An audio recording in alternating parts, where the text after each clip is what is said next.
Please. Anil గారు, yes. యాక్చువల్గా Indian cinema హిస్టరీలో అంటే ఎవరు ఆర్టిస్టులు స్టార్స్ వాళ్ళు వచ్చి చిన్న కామియో రోలు డ్యాన్స్ చేసి మెప్పిస్తుంటారు. ఫస్ట్ టైం ఒక డైరెక్టర్ ఇద్దరు స్టార్స్ మధ్యలో వచ్చి అది కూడా డ్యాన్స్ ఐకాన్ చిరంజీవి గారితో పాటు అటు వెంకటేష్ గారితో పాటు మీరు ఒక డ్యాన్స్ స్టెప్లు వేశారు రెండు. అది స్క్రీన్ మీద చూసుకున్నప్పుడు మీ ఫీలింగ్ ఏంటి సార్ ఆడియన్స్ మధ్య? సో ఫస్ట్ ఆఫ్ ఆల్ దీని గురించి ఒక సీక్రెట్ చెప్పాలి. ఆ ఇద్దరి మధ్య నేను డ్యాన్స్ చేయాలనేది ఒక అభిమానిగా నా డ్రీమ్, తెలుగు సినిమా అభిమానిగా నా డ్రీమ్, డైరెక్టర్గా కాదు. సో అది ఎలాగైనా చేయాలి, అది నాకు లైబ్రరీలో ఉండిపోవాలి లైఫ్ లాంగ్ అని వాళ్ళిద్దరి మధ్య చేయాలని పట్టుబట్టాను. సో ఇది చెప్తే ఏమైనా అనుకుంటారా, వీడేంటి ఎక్స్ట్రాలు చేస్తున్నాడు, వీడికి అవసరమా, ఇది డైరెక్ట్ చేసుకోవచ్చు కదా, మధ్యలో మళ్ళీ వీడి పైగా కోటు, మేకప్, హెయిర్ స్టైలు, కళ్ళద్దాలు అలా వచ్చి ఆ సెట్లోకి వస్తే చిరంజీవి గారు ఇలా చూశారు. ఏంటబ్బాయ్ అన్నాడు. డ్యాన్స్ చేస్తున్నాను సార్. ఓ రెడీ అయిపోయావా, కళ్ళద్దాలు, హెయిర్ స్టైల్, ఎవరు హెయిర్ స్టైల్ చేసింది నీకు, కుర్రోడు బాగా చేశాడా, గుడ్ గుడ్ దా అన్నారు. వెంకటేష్ గారు నన్ను చూశారు, మా ఇద్దరిది లుక్సే. వెంకీ గారు ఇలా చూసి ఆహా అన్నాడు. నాకు భయం వేసింది, ఇప్పుడు ఏంటి ఇద్దరు నన్ను రోస్ట్ చేస్తారా ఏంటి అని.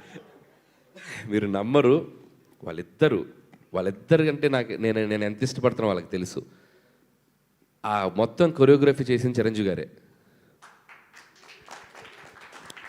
చెయ్యి మూమెంట్ కరెక్ట్గా చెయ్యి, ఇది ఇది రాదేంటి, ఇలా ముందుకు తే సార్. మీరు వేసిన మూమెంట్ నేను ఎలా వేయగలను, వేయాలయా, నా ముందు వేస్తున్నావు మూమెంట్, నువ్వు కరెక్ట్గా చేయకపోతే ఎట్టాగా చెయ్యి అంటాడు సార్. నేను చేయగలిగేదో మేనేజ్ చేస్తాను సార్, మీ గ్రేస్తో అంత పర్ఫెక్ట్ చెయ్యి, ఇలా వచ్చి ఇలా ముందుకు రావటం, ఇలా కొట్టడం అంతా ఆయనే చెప్పారు దగ్గరుండి.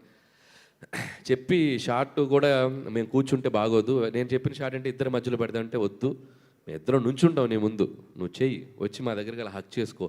సో మేము ఇద్దరు నేను అలా ఇచ్చేదంటే ఆయన దగ్గరుండి చేశారు. సో థ్యాంక్స్ టు చిరంజీవి గారు. ఏ హీరో అలా చేయరు. అండ్ వెంకటేష్ గారు కూడా ఆయన ఇమిటేట్ చేస్తూ నేను వెంకీ గారిని ఇలా చేస్తూ వచ్చి, ఇద్దరు హీరోలు నిజంగా హ్యాట్స్ ఆఫ్, నాకు దొరికిన బంగారాలు. సో ఆ ఇద్దరు హీరోలు నన్ను, వాళ్ళకి తెలుసు నాకు సినిమా పట్ల ఉన్న సో హానెస్ట్గా నేను సినిమా కోసం ఎంత కష్టపడతాను, ఇదేదో నా దీనికోసం కాదు, వాడు ఇష్టంతో చేస్తాను అనేది వాళ్ళకి అర్థమైంది. సో అంతే ఇష్టంతో నన్ను యాక్సెప్ట్ చేశారు. ఈరోజు స్క్రీన్ మీద అది రాగానే నా కోసం కూడా ఒక 4-5 అరుస్తున్నారు. సో వాళ్ళ లవ్కి, సో అప్రిషియేషన్కి థ్యాంక్ యూ. అండ్ అందుకే ఇద్దరు హీరోలకి క్రెడిట్ ఇద్దాం అనుకుంటున్నాను. అనిల్ గారు,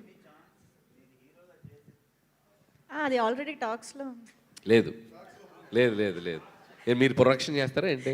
లేదు, మనం మాట్లాడేసుకున్నాం కదా, ప్రొడ్యూస్ చేస్తారా? Last. Yes please. First of all congratulations అండి.